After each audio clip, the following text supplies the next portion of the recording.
for drawing our attention to a very critical part of our national life that is leading to a disintegration of our lives through the incessant herder-farmer clash, destruction of plants and all that by those. And indeed, that has also led to the invasion of Nigeria by those who call themselves herders but are not Nigerian citizens. I recall, as a member of this Senate, that this bill at a particular time was also introduced on the floor of this Senate by Senator Kwankwaso.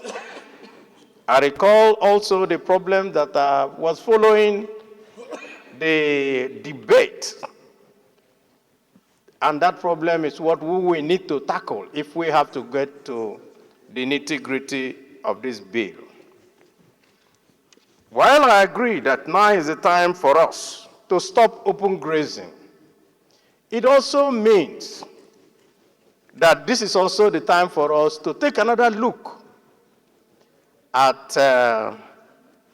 the law that makes land to be in the hands of states.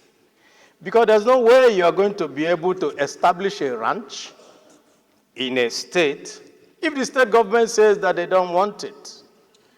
I'm glad that Senator Zam has said that those who are sedentary, not in states of origin of the herders, should be able to establish ranches. And of course, he has also given us the costing. But in order to do this, we must go back and look at the law.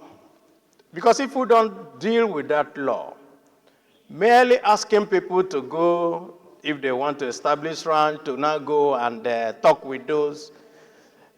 No one owns land. It's the state governments that own land.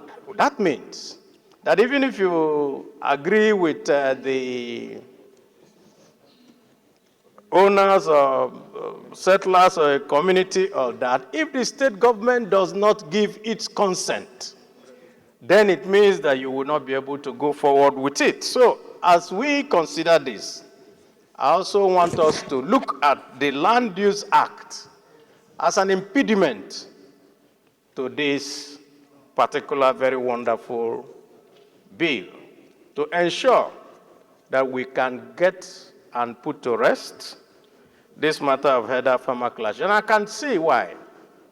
And I want to also recall to all my colleagues that at a particular time, the former governor of Kano State, Ganduje, suggested to everyone that he has enough land in Kano State for all the herders in Nigeria to come and graze.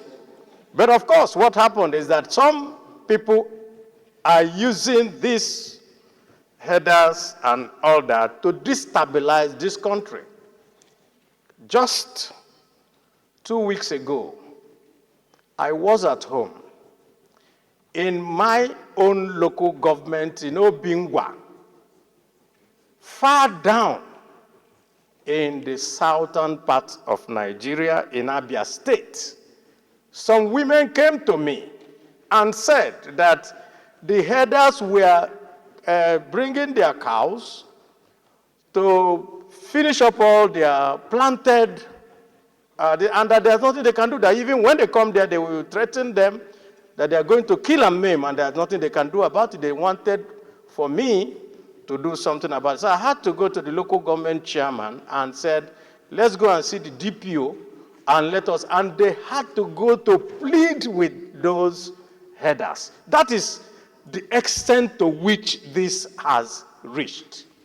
Everyone in Nigeria, if you go from the west to the coast, all the way up to the middle belt, and you go up to the north, Farmers are under threat. And what it has led to is the food crisis that we have today.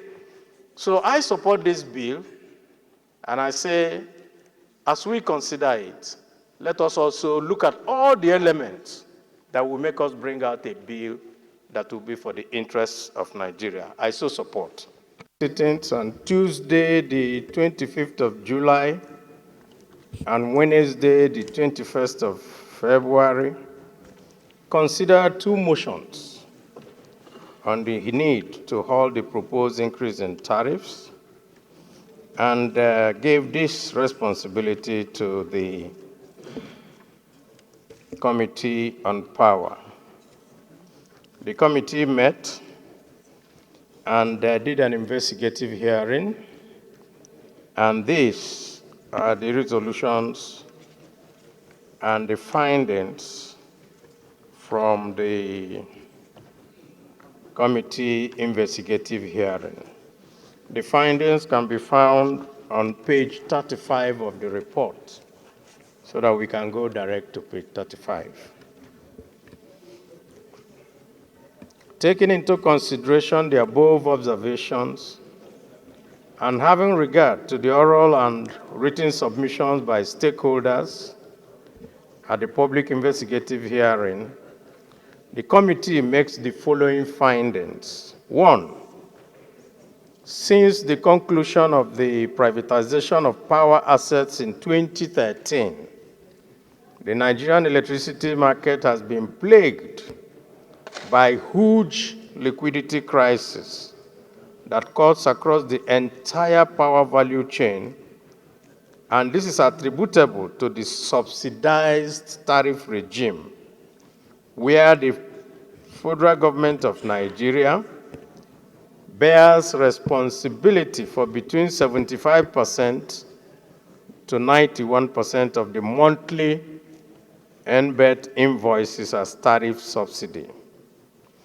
2, official figures made available to the committee indicate that although the federal government subsidy obligation reduced from 528 billion in 2019 to 144 billion in 2022, that it rose again to hit 2.9 trillion naira in 2024 due to foreign exchange and inflation, while the legacy debt of the gas supply companies stood at $1.3 billion.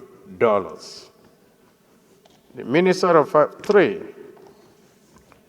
of Power, the Nigerian Electricity Regulatory Commission, and the distribution companies, DISCOs, were unanimous in their presentation that the over 200% upward review, which affected Band A category of customers, was the best option to reduce the subsidy burden from 240 billion per month to about 100 billion per month.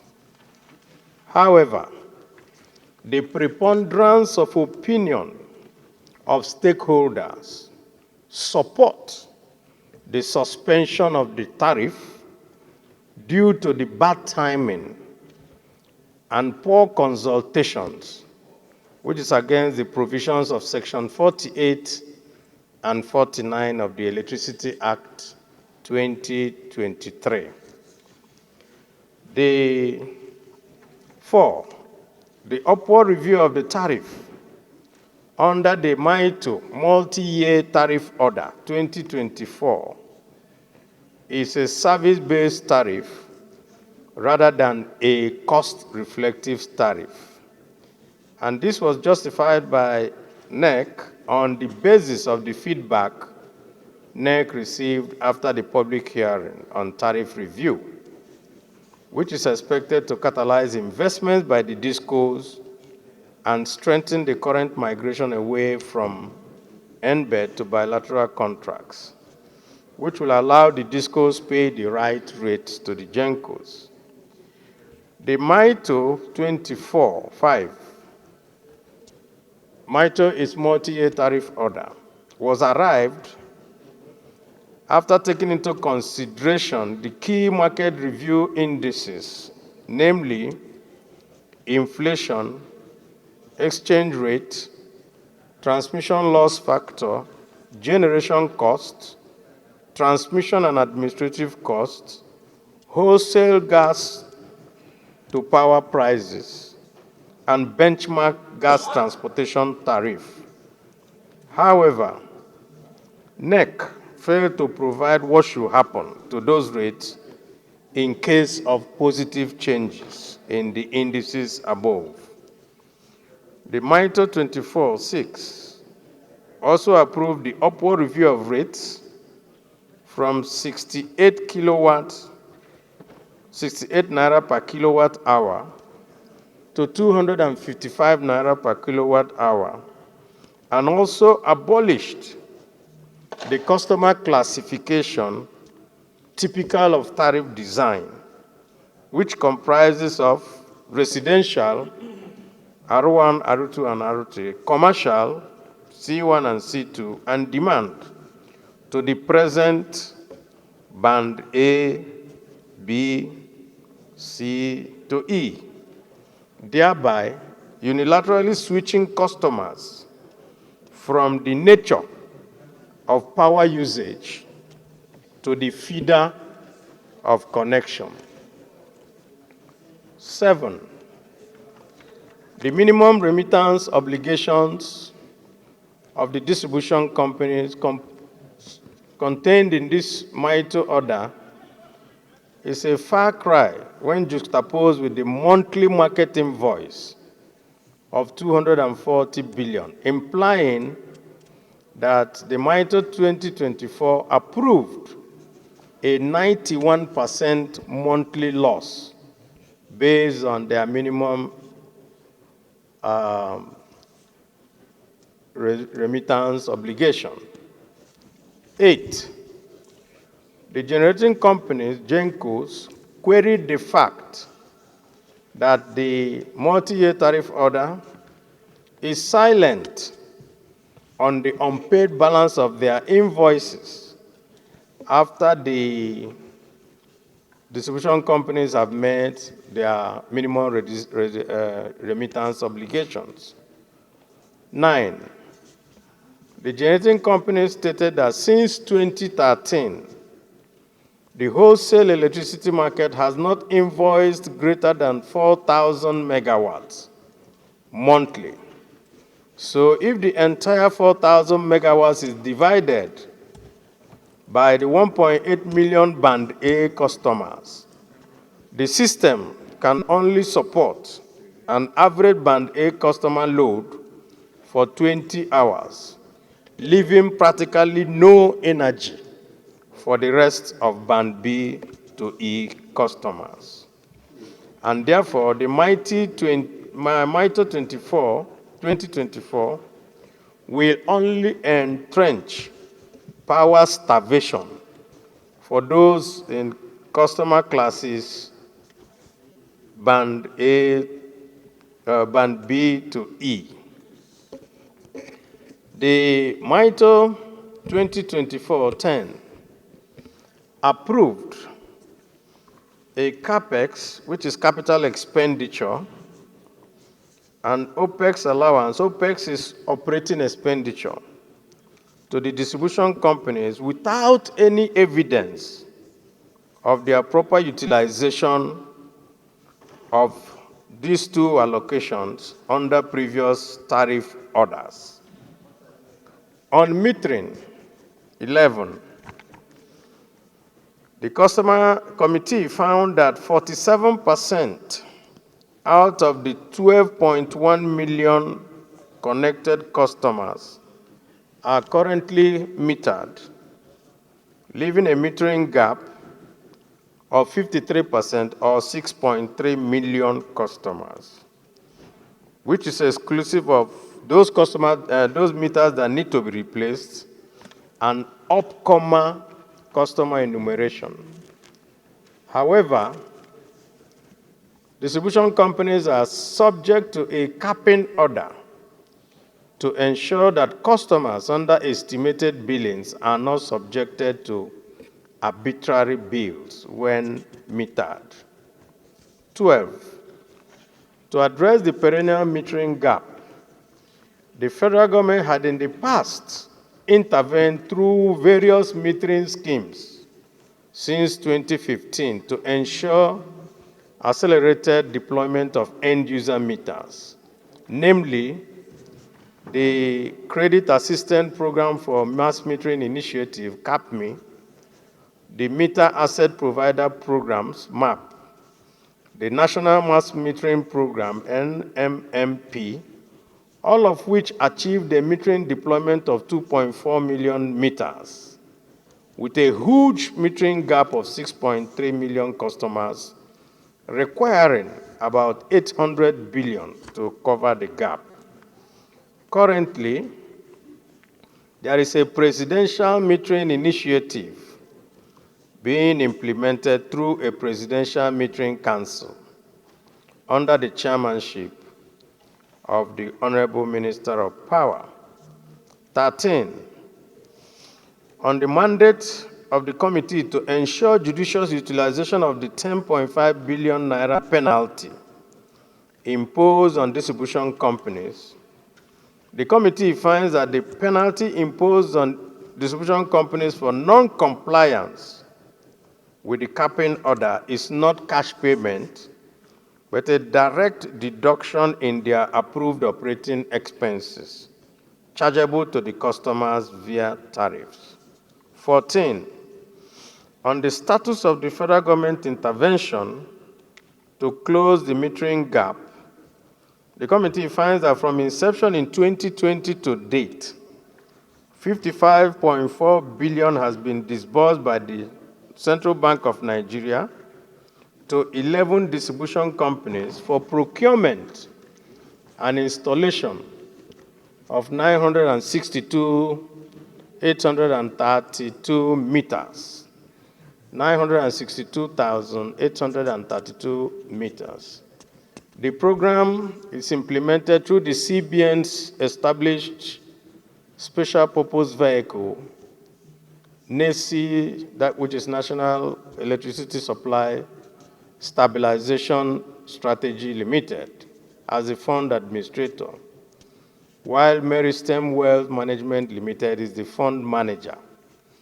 All the 11 discos benefited from this intervention, with each accessing about 5.4 billion only. As at today, 6.3 billion naira has been repaid, leaving an outstanding balance of 49 billion yet to be paid by the discos.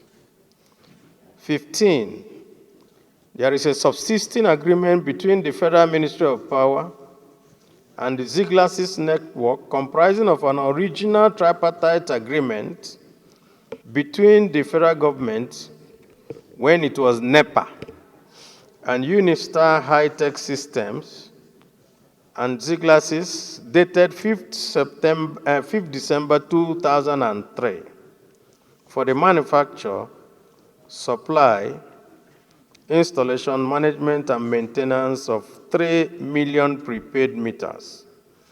By virtue of the agreement, Ziglasis is to be funded for the project by way of a loan through a $200 million DMO Eurobond raised and converted at that prevailing market rate, which accrued at the bank interest to about 39 billion.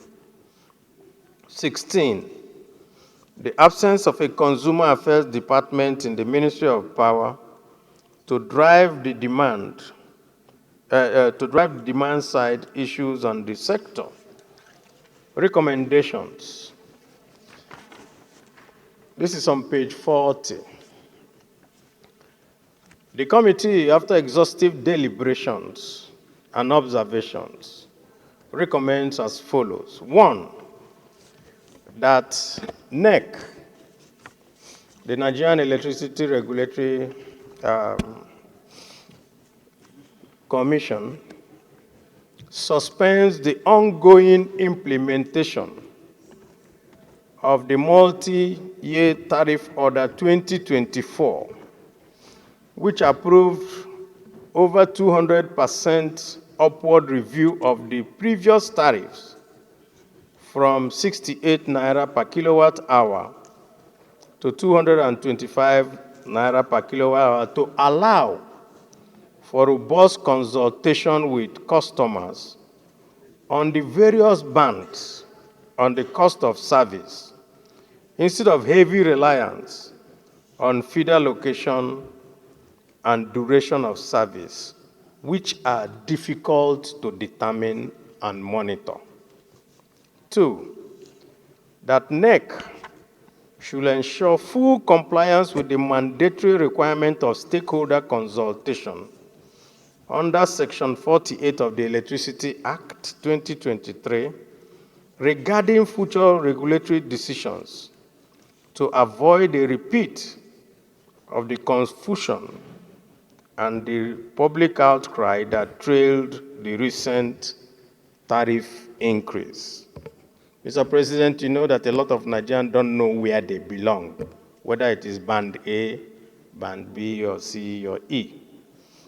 3, that the Ministry of Power and NEC should in the meantime adopt measures to address the problem of power scarcity holistically, rather than its preoccupation with price manipulation, which has proven to be counterproductive.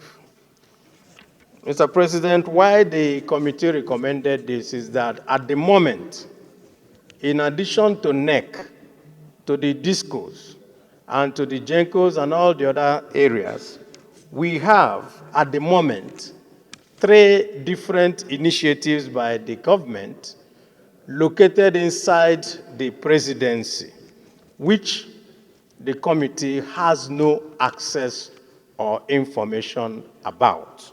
That is the Presidential Metering Initiative. We have nothing about it. We don't know who runs it. The Federal Government Power Company Limited, this Senate knows nothing about it. The National Assembly does not control it. And the Presidential Power Initiative, that is the Siemens Power Project, which we have no information about. And also the Niger Delta Power Holding Limited, which is running all the GENCOs, but are located in the presidency, and we do not run their budgets or oversight them. 4, that NEC should hold the DISCOs accountable for key performance indicators, KPIs, including the failure to deliver on their capital expenditure and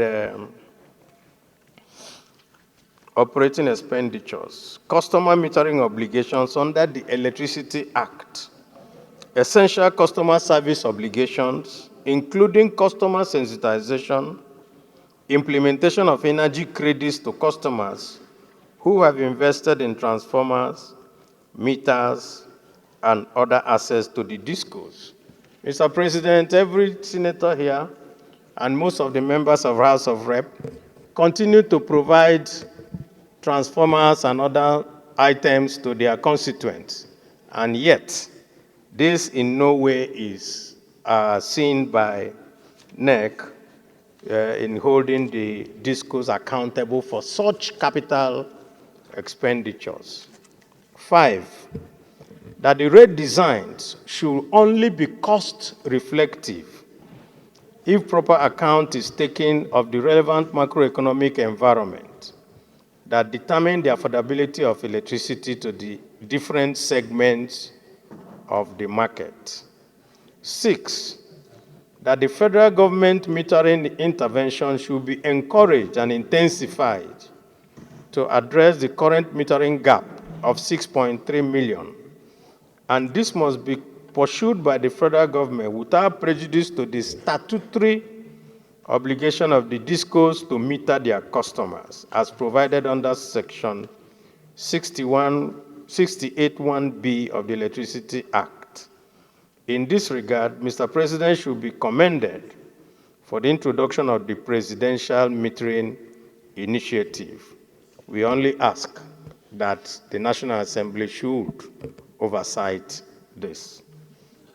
7, the Federal Ministry of Power should be advised to intensify efforts towards honoring the subsisting contract between Ziglas's Network Limited for the manufacture, supply, installation, management, and maintenance of prepaid meters, including the recent tripartite metering project consortium agreement signed between ZNL, the Harbour Global Services, and Nigerian Army, which was dated 7 September 2023, which was signed by ZNL for metering of army barracks and other military facilities, or in the alternative, refund the initial funding of the federal government to the federal government. The reason is that there's a subsisting court agreement and a court order signed by the three entities.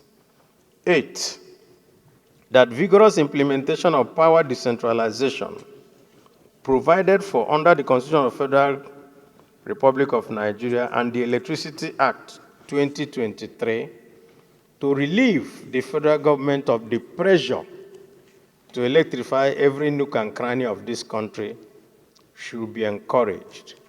The Electricity Act has already given states and private entities the power to meter and supply power in their own right to different sections of the country.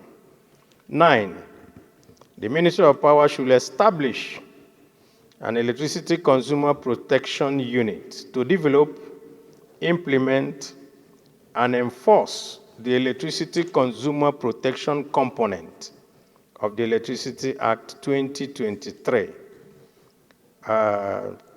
under sections 34(2)(c) and 1191(f). Conclusion. The committee wishes to use this opportunity to express its gratitude to the President of the Senate and other distinguished colleagues for finding us worthy to serve in this capacity. We so move. Thank you very much for